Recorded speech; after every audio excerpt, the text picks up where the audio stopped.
The Fountain, Day 112, Report of the Lord. As I went for my exercise today, I was listening to a podcast that was talking about a lot of the not so great things that are happening in America right now. They were discussing the value of the dollar in recession and other not pleasant things. When listening about those things, I'm very selective. I only listen to those who are full of the Spirit and hold a godly view of the world. But even with that caveat, it can still feel overwhelming. As I listened to the podcast, I knew the only way to truly know what's coming was to ask God. So I asked him, and the report of the Lord was his reply. Then I saw a lot of wonderful things that God is doing right now. The enemy thought he'd use COVID to destroy us and frighten us. But in the true believers, it just served to supply a respite from the world.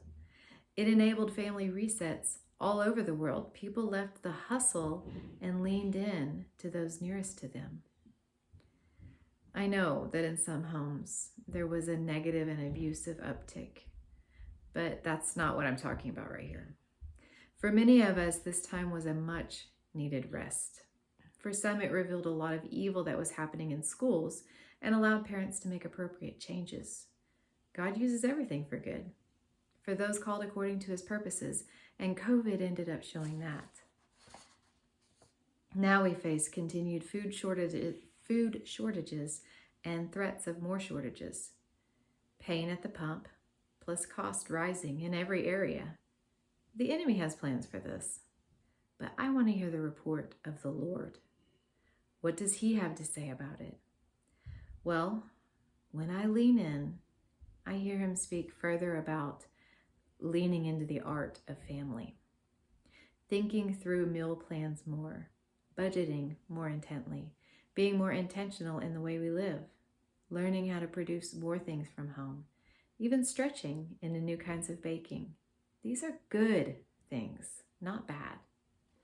Gas is high, so we aren't wanting to drive as much, which is helping us to stay home and nest here more.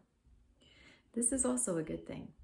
Nesting is important, as it makes the family feel more content in all situations, and it helps my kids feel more established, thereby giving them confidence to spread their wings little by little. I know one thing about God, and that's that he always provides.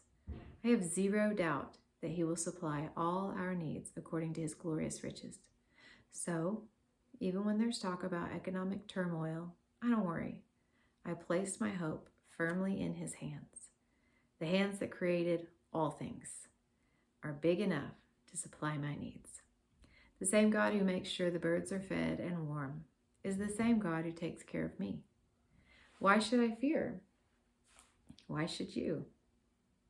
I challenge you to lean in today. Lean into the Lord and listen for his report. Let the weight of the world wash away and focus on your true provider. It's worth it.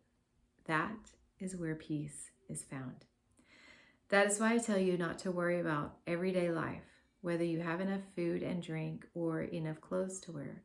Isn't life more than food and your body more than clothing? Look at the birds. They don't plant or harvest or store food in barns, for your heavenly Father feeds them. And aren't you far more valuable to him than they are? Can all your worries add a single moment to your life? Matthew 6:25 through 27.